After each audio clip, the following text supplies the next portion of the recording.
Hello and welcome to What the Hey, where I'm your regular host of What the Hey, and today on What the Hey, I'm once again answering yet another question. When I go to my notebook of knowledge, I see the question of, what the hey is Star Fox? Now this question was asked by two different people, Star Fox Lover 400 as well as Southern West Railway, so hello to both of you and thank you very much for the question. Now, in terms of a very basic description, Star Fox is a very beloved video game series that has received high praise over the years for both its shooting and scrolling mechanics. Now, the main creator that is mostly given credit for a majority of the Star Fox games would be Shigeru Miyamoto, who, as a majority of people know, is one of the biggest brains behind the big video game company known as Nintendo. It's pretty cool because a lot of the settings within Star Fox, apparently according to Shigeru Miyamoto, are places that are very familiar to him, so he just wanted to add them into the game, which I think is a cool design choice. I kind of mentioned it a little bit already, but one of the biggest developers behind the Star Fox series would be Nintendo, but then you also have developers like Argonaut Software, Rare, Namco, Q Games, and then Platinum Games, so it's not just Nintendo that's behind it, there's also some like British and Japanese developers. And then in terms of publishing credit, that mostly goes to Nintendo because a lot of the Star Fox series incorporates Nintendo platforms as well as different games with Star Fox, so it does make sense. Which, speaking of the different platforms that Star Fox is playable on, depending on the game, that ranges from the SNES, you also have the Nintendo 64, GameCube, DS, 3DS, and Wii U. Some of those platforms are for the later games, but those are the different ones that are usable. If you're interested in playing the Star Fox games but you don't really know the genres, a majority of the games focus on like a rail shooter, shoot 'em up type of game mechanic, and then some of them kind of focus on more of like an action adventure, but a majority, and what I usually think of for Star Fox, is just like that straight up, like you're shooting ships and you're just going one direction, you can kind of move around, but that's how I usually picture it, and that's usually how most of them go. Which is kind of a thing that I'll explain later, but there's been some fans that have argued over the formats of the different Star Fox games because some of the older fans are like, they just need to be in one format, and some people say, oh, they can be in that format, but they also can be free roam. So that's just a whole big mess in general.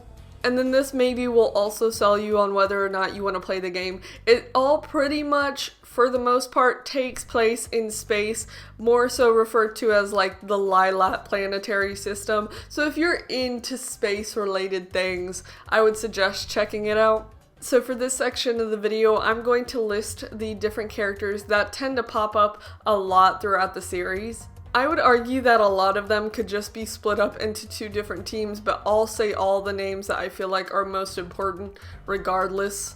So one of the biggest characters that is shown throughout the series would be Fox McCloud, which I'm going to be completely honest and transparent. When I was younger, I thought the name of the character was Star Fox, because that just seemed to make the most sense, but there's an actual name, and that would be Fox McCloud.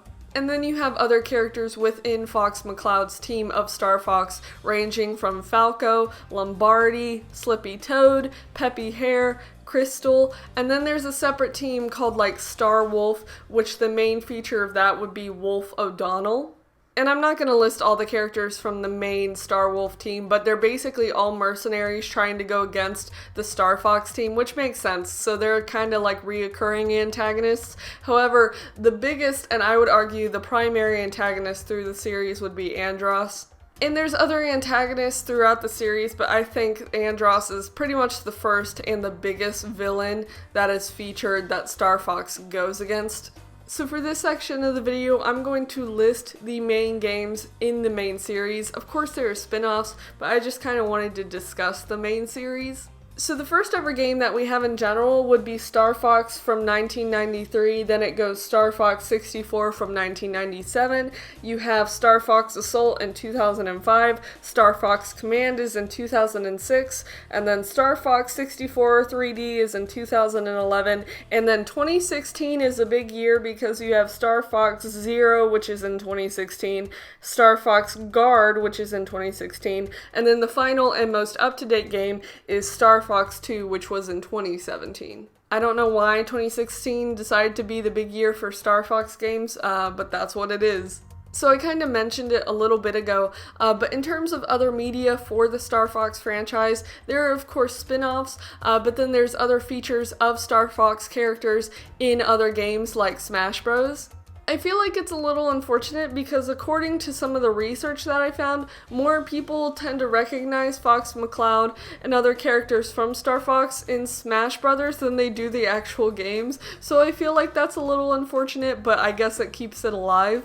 And then in terms of some other media for Star Fox that ranges from anime to manga, you have very well-known animated shorts, as well as some very good comics that are about Star Fox. So I mentioned that I would bring this up later, and what I wanted to discuss was kind of the controversies that center around Star Fox. One of the biggest things would be kind of like the format and art style of the different Star Fox games, because like the original, it's kind of a rail shooter, kind of like a shoot 'em up game, and a lot of the games kind of follow that, although there are some exceptions. Which kind of brings up the debate between certain groups, because some people argue that the original art style, modes, and just the general gameplay from the original games are better than kind of the newer ones that have kind of the more free roam adventure action kind of stuff. But that's all pretty much opinion, so I don't think it necessarily matters. Which you could argue that the performance of the different games definitely depends on what kind of game it is in relation to some of the more original format of Star Fox, because that's kind of put into consideration. Which the performance of the different games definitely depends on which one you're looking at, because there's a Star Fox game that originally wasn't even supposed to be a Star Fox game, and that one is kind of more of a free roam, and some people weren't happy with it, but apparently a lot of people still bought it, so it was like, it worked out. But in terms of my general opinion, I've never actually played any of the Star Fox games, which I feel like is unfortunate because I like the look and how the games go, so hopefully in the future I'll be able to try at least the original out. Another thing that I thought was interesting for the Star Fox franchise was kind of the release and history of how the different Star Fox games actually were done, because some were canceled, some were revised, and some that were originally supposed to come out earlier were put out later, like Star Fox 2 in 2017. I think another thing that I personally enjoy would be the meme kind of joke side of Star Fox, because there's one very specific phrase, which is do a barrel roll, that even if people don't recognize is from Star Fox, they may just understand is like an important phrase for some reason. I think the legacy of do a barrel roll got so important to the point where Google, if you put it into like the search bar, would like rotate the screen, which I think is cool. But overall, I think the Star Fox series is really cool. I think the introduction of different art styles and different game formats, as well as the inclusion of like voice acting in some of the original games, which was like a big thing at the time, I think that's cool as well. I do want to try the games out at some point. I think they look super cool. I like the different characters. I like Fox McCloud's name, and I'm glad that I realized that it's not Star Fox, because that's what I thought it was. I also had an epiphany. Is PewDiePie's old Toad's name Slippy because of Star Fox? Because if it is, that's cool.